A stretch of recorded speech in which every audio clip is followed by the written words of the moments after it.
We're hearing that the Dallas Mavericks are looking to upgrade at power forward, but their interest, according to Mark Stein of the Stein Line Substack, for Pascal Siakam is overstated, that they're looking to upgrade the position and they have registered interest in Siakam, but that it is overstated. They are connected to Isaiah Stewart. Now, Isaiah Stewart has a poison pill. He makes 5.2 this year, but he would have to trade 10.5 to bring him on due to that trade kicker. And a deal for Isaiah Stewart would probably be like Rashawn Holmes in a pick or Maxi Kleber in a pick, and that would be easier for them to get instead of having to package like Tim Hardaway Jr.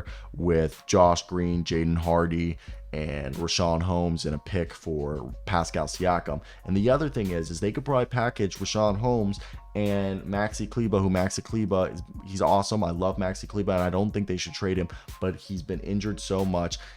Like, is he still the same player he once won?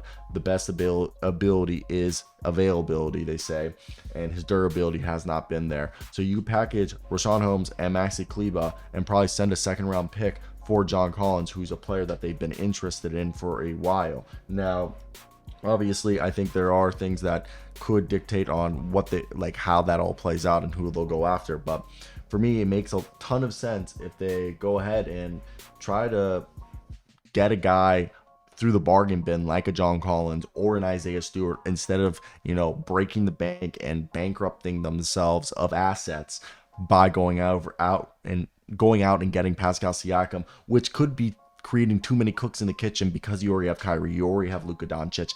You're going to have too many guys who like the ball in their hand, in my opinion. So I don't see that happening. I don't see it being something that they do. It makes no sense to do it, in my opinion. So for me, the way I see the situation, they would go out and get themselves either, like I said, an Isaiah Stewart, a Kelly Olynyk, a John Collins, a Marvin Bagley even, I think would be guys that they would have more interest in. A Jonathan Isaac, a Chuma Okeke.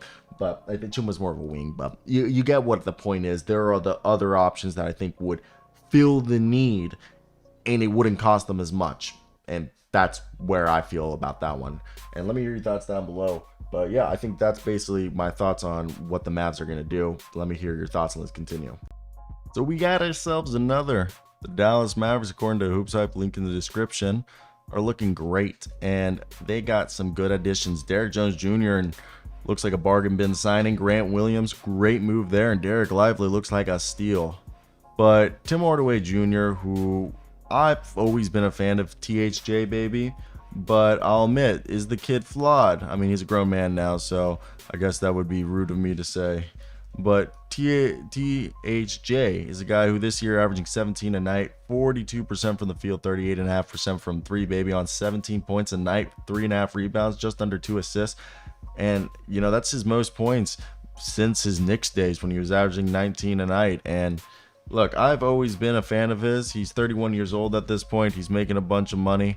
And I understand if they felt the need to potentially move from him, okay?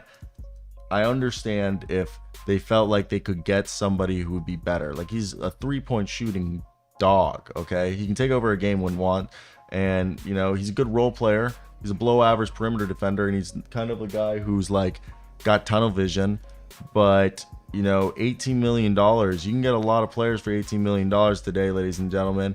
You can either go out and get yourself a guy like, Vooch. If they wanted to get a guy like Nikola Vucevic, they could go out and do that. Bojan Bogdanovic, OG Anunoby are all guys in that price range. And now if you wanted to split the money up between two players on the same team, you could look at teams like, maybe the Bulls, where you ask for I think Caruso might be too expensive, but maybe you call up a team that has two guys on decently sized contracts, like the Pacers, where they have like TJ McConnell, and they could maybe also send you, I guess Jabari Smith is hurt now, but like some package of that, or maybe Jay Sean Tate and Jock Landale. I don't think they want that, like a shooter like that, but you get what I'm saying.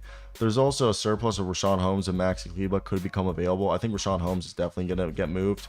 I don't think Maxi Kleber will, because he's too good of a defender for them to give up, and he'll be needed in the playoffs, even though I know what's Maxi Kleber actually been doing this year? I know I've seen less of him. He's playing freaking 18 minutes a night, and he's only appeared in 5 games, so it's not been great. He's kind of been phased out, but he's a guy that I've always thought was like a solid, player who people don't realize his rim protection skills, and he's, you know, he's good in spurts. But I want to hear your guys' thoughts. What do you think? Who's going to be traded and why from here? I think Rashawn Holmes.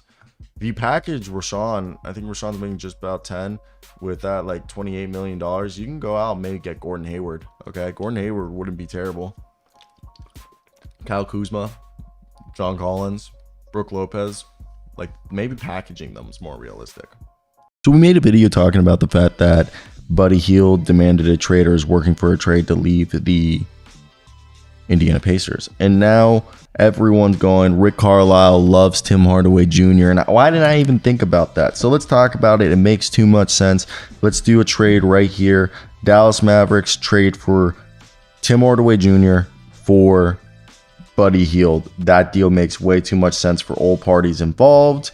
And let's get right into it. I'm going to put on the screen right now whatever trade we're going to talk about. And first off, when I look at this, I think, okay, if I'm the Pacers, obviously I'm just trying to trade Buddy Hield, okay?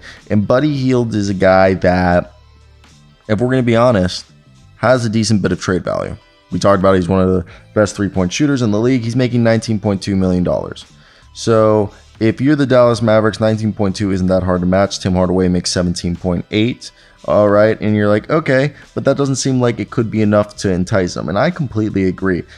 And I do not want to offer Jaden Hardy. Jaden Hardy's not going to be involved, and that's where it starts to get difficult. I know whatever picks they have available for Buddy Hield. Yes, they can. They can do that deal. So the deal more than likely is going to be Tim Hardaway Jr.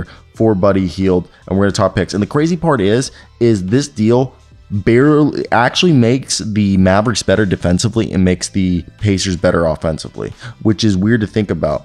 And I think right here, the picks that the Mavericks have to trade are, I believe, I'm getting a verification, they have themselves their 2025 first round pick, the 2026, 2027, 2028, and they also have their 2031. So if I'm the Mavs, I'm like, I'll send you a lottery protected 2031 pick, honestly. And right now I'm not getting that option, so we'll do 2028 maybe. Okay, we'll do 2028 and we'll trade you that pick, because why not? They're gonna ask for a first round pick, and we'll extend Buddy Hield to a thing. So supposedly 28 and cannot be traded. So let's see what other pick can be traded. If 28 cannot be traded, let's try 26. Can 26 be traded with lottery protection on it? Let's just verify that. And yes, so that's probably going to be the deal, ladies and gentlemen, right here. I have it on the screen for you guys if you guys want to see. I think it's definitely interesting to see how it all plays out, because I'm definitely a fan of the idea of Buddy Hield joining this Mavericks team. Tim Hardaway already has, the experience with his former coach, Rick Carlisle. And yeah, I agree. I think this is a match made in heaven.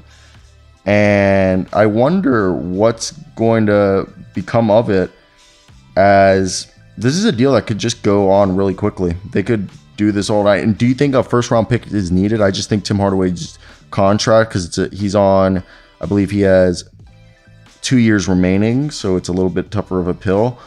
But Tim Hardaway Jr. is still a good player. If you're, there, he's a good catch and shooter. He still has value, in my opinion, in the NBA. So let me hear your thoughts down below, but that'll be it from me. Peace.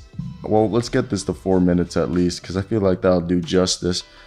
But yeah, I think it's a good job. Everyone's just commenting Buddy Hield, so I was just like, why not make this into a video, because it seems like a good idea that everyone is agreeing with. So that's it. I hope you guys did enjoy. Like, comment, and subscribe.